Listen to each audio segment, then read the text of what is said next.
Tentunya kita masih dalam kisah perjalanan hidup Nabi Adam alaihissalam, ketika Nabi Adam alaihissalam dikeluarkan oleh Allah Subhanahu wa taala dari surga karena telah melanggar ketentuan Allah, telah melanggar larangan Allah Subhanahu wa taala. Dan yang dilarang Allah Subhanahu wa taala itu simple, ya. Jadi sebetulnya semua yang dilarang Allah itu sudah ada penggantinya, bahkan penggantinya lebih banyak daripada yang dilarang itu. Ya, contohnya Allah Subhanahu wa taala melarang Nabi Adam alaihissalam untuk makan buah khuldi. Ya, buah khuldi cuman satu pohon saja. Wala taqraba hadhihi syajarata fatakuna minadh dhalimin. Jangan dekati pohon ini, kata Allah, maka engkau termasuk orang-orang yang zalim. Mungkin Bapak Ibu kita melihat berat betul, ya, untuk menjauhkan diri dari larangan Allah. Padahal sesungguhnya ketika kita melihat kisah Nabi Adam ini di surga, yang namanya di surga itu pohon banyak pohon di surga, ya. Berbagai macam jenis pohon, berbagai macam jenis buah, itu semua ada dalam surga, ya. Baik yang ada di alam raya ini maupun yang tidak ada di surga ada, ya. Tapi yang anehnya kenapa Nabi Adam alaihissalam terpesona dengan rayuan iblis hanya untuk menjauhkan dirinya dari mendekati satu pohon atau satu jenis buah, ya. Kok berat sekali gitu. Nah, itulah diantara ciri-ciri manusia. Walaupun banyak alternatifnya, tapi iblis ini terus menggoda supaya sesuatu yang penggantinya sebetulnya sudah banyak, tetap saja manusia ingin melanggar. Nah, itu kecenderungan nafsu manusia. Dari awal diciptakan Allah Subhanahu wa taala seperti itu. Ya. Padahal banyak pohon, banyak buah di surga, tetapi tetap saja Nabi Adam alaihissalam dan Siti Hawa tidak mampu untuk menjauhkan diri dari yang dilarang itu, bahkan memakan buah khuldi itu. Kemudian di antara sunnatullah tentunya bagi manusia, ya, ketika dia melanggar perintah Allah Subhanahu wa taala, tentunya ada berbagai tingkat tipikal ataupun karakter ataupun keputusan manusia ketika melanggar larangan Allah Subhanahu wa taala. Ada yang ikut iblis, ya, makanya kisah tentang Nabi Adam ini diulang berkali-kali dalam Al-Quran supaya kita mendapatkan pelajaran dan ibrah, ya. Bahkan dengan diksi-diksi perkataan, kalimat-kalimat yang untayan kalimat yang disampaikan oleh iblis, oleh Allah, oleh Nabi Adam itu diukir dalam Al-Quran. Maka Bapak Ibu sekalian, ya, kita dapatkan bahwa yang pertama, yang paling parah itu ikut iblis. Ketika berbuat salah, dia justru bukan merasa menyesal, tetapi membangkang dan menantang Allah Subhanahu wa taala dengan berbagai macam argumentasi. Ya, ini perintah Allah, tapi selalu dilogikakannya, ya. Berbagai macam alasan dia berkreasi untuk menciptakan alasan-alasan dan akhirnya terjerumus kepada sesuatu hal yang menentang Allah Subhanahu wa taala. Itu cara iblis. Ya, makanya ketika iblis diperintahkan untuk sujud kemudian tidak mau bersujud kepada Adam atas perintah Allah Subhanahu wa taala, ya, dia tidak mau bersujud, dia melawan. Ya, khalaqtahu atau khalaqtani min nari wa khalaqtahu min tin. Kau ciptakan aku dari api sedangkan dia kau ciptakan dari tanah. Enggak mungkin aku sujud sama dia. Jadi argumentasi untuk menantang Allah Subhanahu wa taala itu diciptakan, dikreasikan sehingga jatuhlah kepada pembangkangan. Nah, apabila ada manusia seperti ini, ya tentunya akan mengundang amarah Allah Subhanahu wa taala. Ya. Nah, Allah Subhanahu wa taala mengisahkan tentang Nabi Adam alaihissalam.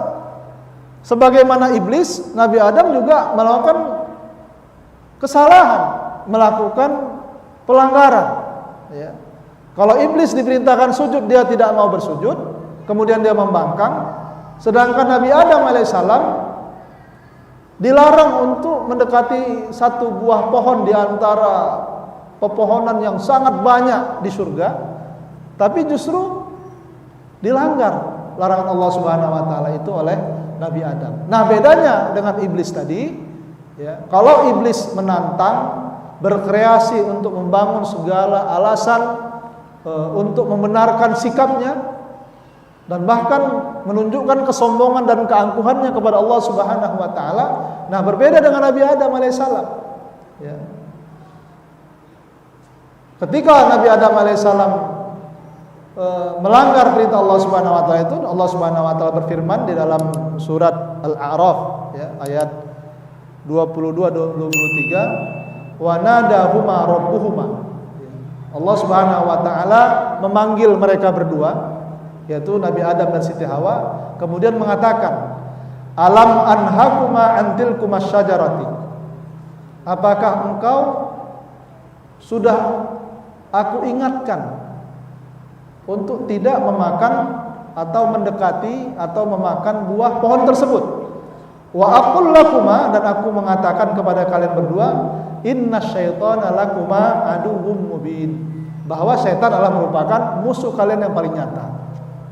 Jadi ayat ini menunjukkan bahwa Allah Subhanahu wa taala ketika kita sudah berbuat dosa, kemudian Allah Subhanahu wa taala ingin memberikan balasan atas dosa kita itu, Bapak Ibu yang dirahmati Allah, Allah tetap memberikan argumentasinya, ya, memberikan hujahnya kepada kita. Ya, sebagaimana disebutkan di sini, kan kau udah kularang kata Allah untuk mendekati pohon itu, dan aku juga udah ngomong sama kau. Gitulah bahasa kita kalau orang Medan kan. Aku udah ngomong sama kau bahwa setan itu musuhmu yang nyata.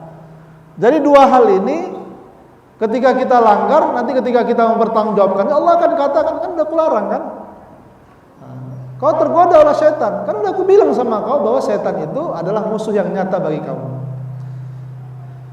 Kemudian kalau masih ada kesempatan bagi kita untuk bertobat, alhamdulillah.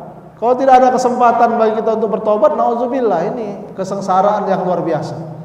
Nah, Nabi Adam alaihissalam ini dengan rahman dan kasih sayang Allah Subhanahu wa taala punya kesempatan lah beliau untuk bertobat kepada Allah Subhanahu wa taala, ya. Kemudian mengatakan, Bapak Ibu rahmati Allah Subhanahu wa taala, qala rabbana zalamna anfusana wa illam taghfir lana wa tarhamna lanakunanna minal khasirin. Ya. Mereka berdua mengatakan, wahai Tuhan kami telah menganiaya diri kami sendiri. Apabila engkau tidak mengampuni kami dan merahmati atau mengasihi sayangi kami, sungguh kami termasuk orang-orang yang merugi. Nah, ini doa ini Bapak Ibu yang dirahmati Allah diwariskan Allah kepada kita ini, ya, bahwa pertama yang namanya sunnahnya, tabiatnya sebagai manusia itu pasti pernah berbuat salah.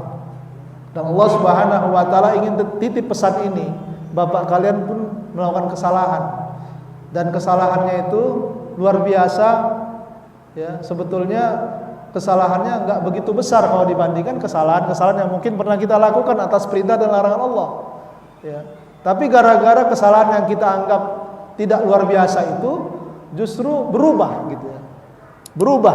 Berubah tinggal di bumi, ya. Itu kan sesuatu yang 380 derajat. 360 derajat, ya, 360 derajat. Sangat luar biasa bertolak belakang. Tinggal di surga semua cukup, nggak ada ujian, ya, nggak perlu kerja, nggak perlu capek-capek, nggak perlulah di surga sana.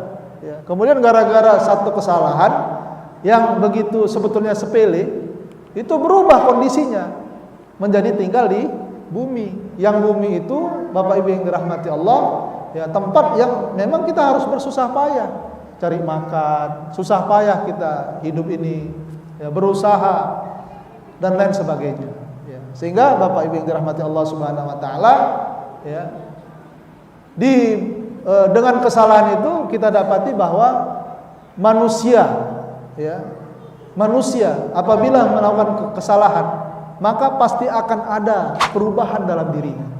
Kalau Nabi Adam alaihissalam ketika melakukan kesalahan berubah dari tinggal di surga menjadi tinggal di bumi, kalau kita ketika melakukan kesalahan bisa jadi berpengaruh kepada rezeki kita, keberkahan amal kita, kemudian berpengaruh kepada keluarga, istri dan anak-anak kita, berpengaruh kepada hubungan kita kepada sesama manusia dan lain sebagainya. Dan bisa jadi dengan kesalahan itu kita akan mendapatkan hal-hal yang tidak kita inginkan, ya. Nah, baik itu di dunia maupun di akhirat. Terima kasih telah menonton.